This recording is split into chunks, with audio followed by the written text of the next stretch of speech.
December 26, 1991. The Soviet Union collapsed, creating 15 new countries overnight. Some would become prosperous quickly. Estonia joined the EU, digitized its government, and became a tech hub. Latvia and Lithuania built a thriving economy and attracted major foreign investment. Others would remain trapped in poverty for decades. Kazakhstan, despite its vast oil reserves. Uzbekistan, with fertile agricultural land. Kyrgyzstan, rich in minerals. The difference wasn't culture, government, or resources. It was 100 miles of coastline. Today, I'm going to tell you the story of geography's cruelest lottery, how access to the ocean determines which countries grow rich and which stay poor, and why most of the world's landlocked countries are among the poorest, and only a few rare exceptions have escaped the trap.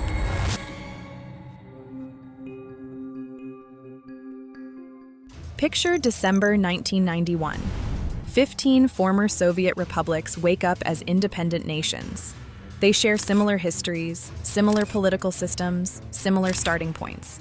It's like a massive economic experiment. Which countries will succeed?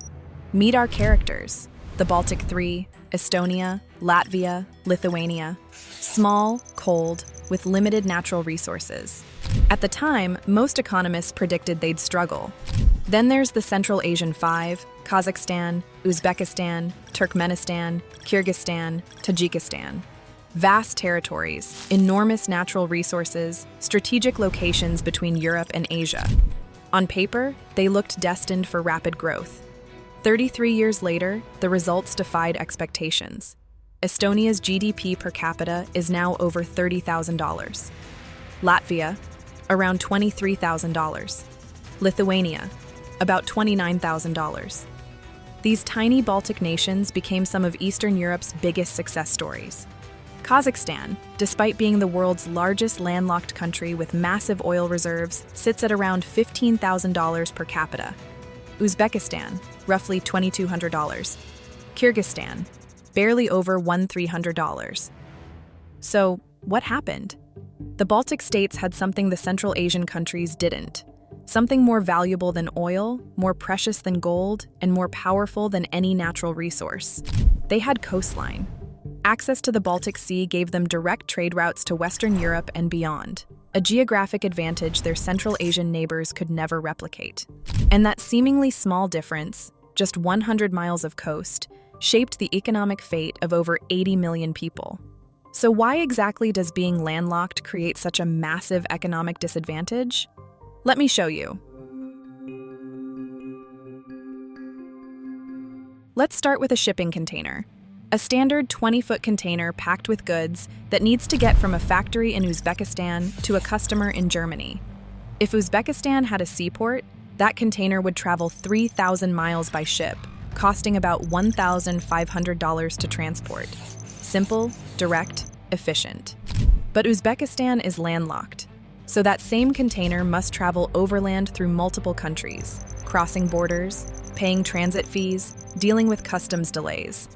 The journey becomes 4,500 miles, costs $4,000, and takes 3 times as long. This isn't just about one container. This is about every single product that landlocked countries try to export or import. Geography has imposed a tax on everything. Let me show you how this plays out in the real world. Kazakhstan produces some of the world's highest quality wheat. Their farmers are efficient, their land is fertile, their costs are low. They should dominate global grain markets. But here's the problem. Getting Kazakhstani wheat to international markets requires shipping it 2,000 miles by train, often through Russia or China, just to reach a port. By the time it arrives, transportation costs have made it more expensive than wheat from countries with direct ocean access. Compare that to Ukraine, with similar soil and climate, but can ship their wheat directly from Black Sea ports. Their transportation costs are 60% lower. Geography gave Ukraine a permanent competitive advantage that no amount of efficiency can overcome. This is what economists call the landlocked penalty, the additional cost that geography imposes on countries without ocean access. Studies show it increases trade costs by 30 to 40%. For developing economies trying to compete globally, this penalty is often insurmountable. But the story gets worse. Because landlocked countries can't trade efficiently, they can't specialize in what they do best. They can't participate fully in global supply chains. They can't attract the foreign investment that comes with being a reliable trading partner. Geography doesn't just make trade expensive, it makes economic development nearly impossible. Then you might ask, but what about countries that do have ocean access? How does coastline translate into economic success? The story of Estonia shows us exactly how.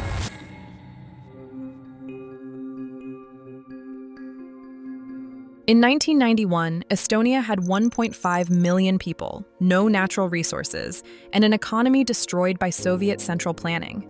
Most experts predicted decades of struggle. But Estonia had something that Kazakhstan, 1,000 times larger, didn't have: the Baltic Sea. Estonian leaders understood their geographic advantage. They built modern ports in Tallinn and other coastal cities. They positioned Estonia as the gateway between Russia and Western Europe. Ships could dock in Estonian ports and reach 400 million European consumers within days. By the early 2000s, Estonia was handling more cargo than countries 10 times its size. Foreign companies built factories near Estonian ports because they could ship products efficiently to global markets. The country became a logistics hub, then a manufacturing center, then a tech innovation hub. Today, Estonia has the most advanced digital government in the world, was the birthplace of Skype, and has more tech startups per capita than Silicon Valley. This transformation wasn't because Estonians are inherently more innovative than Kazakhstanis. It's because geography gave Estonia options that Kazakhstan will never have. The pattern repeats everywhere. Singapore, a tiny island with no natural resources, became one of the world's richest countries by leveraging its strategic coastal location. Even Switzerland, the famous exception to the landlocked rule, succeeded precisely because it positioned itself as the gateway between Northern and Southern Europe, and it built world-class railways and tunnels to capitalize on that geography. Meanwhile, look at Africa's landlocked countries. Chad, Central African Republic, Mali, Niger, all among the world's poorest nations, despite having significant natural resources like oil, gold, and uranium. Their geographic isolation makes it nearly impossible to develop competitive industries. Look at the Democratic Republic of Congo. It technically has a coastline, just 37 kilometers, but limited port infrastructure and political instability leave it functionally isolated. Its neighbor Angola, with extensive Atlantic coastline, has built a much stronger economy despite having fewer natural resources. This isn't about government policy or cultural factors. This is about the fundamental economic reality that ocean access creates. Coastal countries can trade efficiently, attract investment, and participate in global supply chains. Landlocked countries face geographic barriers that no amount of good governance can fully overcome. Now, you might think modern technology has solved these problems. Actually, it's made them worse.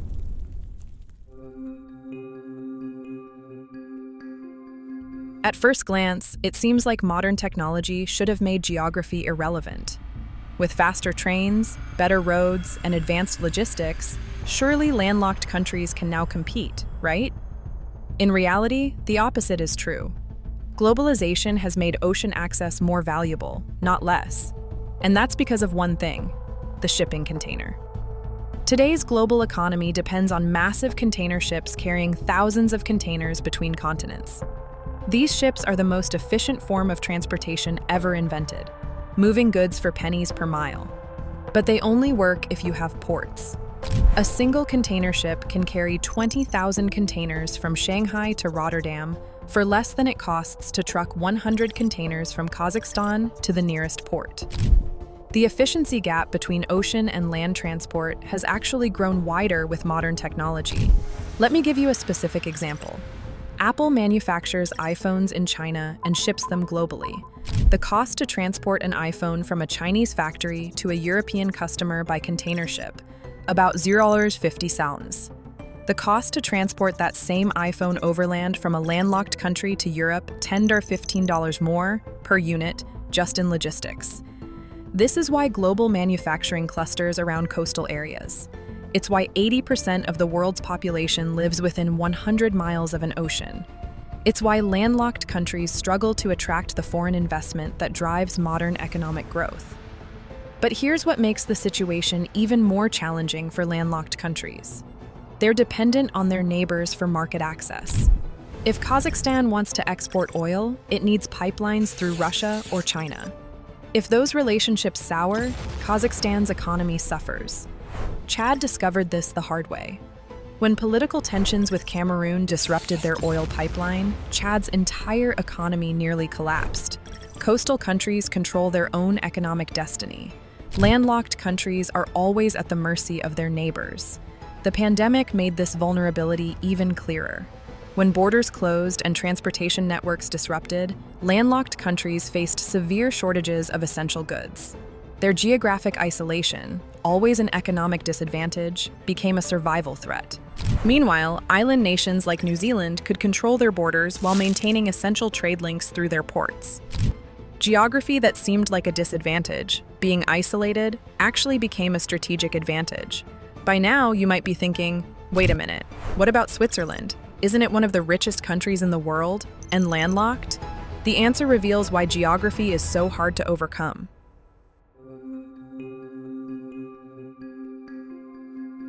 Switzerland's success isn't the rule, it's the exception. Switzerland succeeded by essentially becoming a coastal economy without a coast. It positioned itself as the crucial link between northern and southern Europe, the gateway that all trade had to pass through.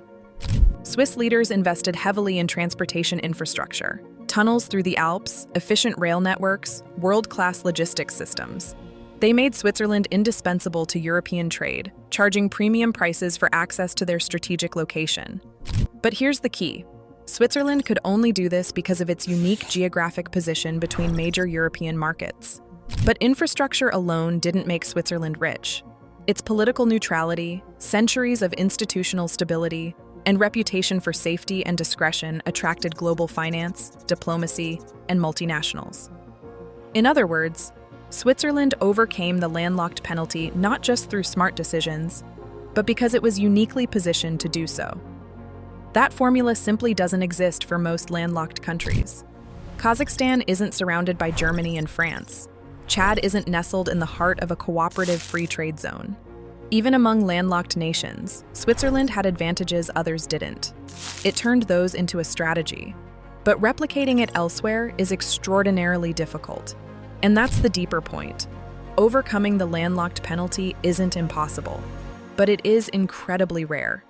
It takes a combination of geographic luck, political stability, infrastructure investment, and long-term strategic vision, often over generations.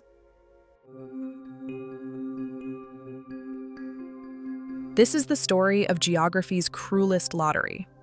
When countries were born, some won ocean access, others didn't.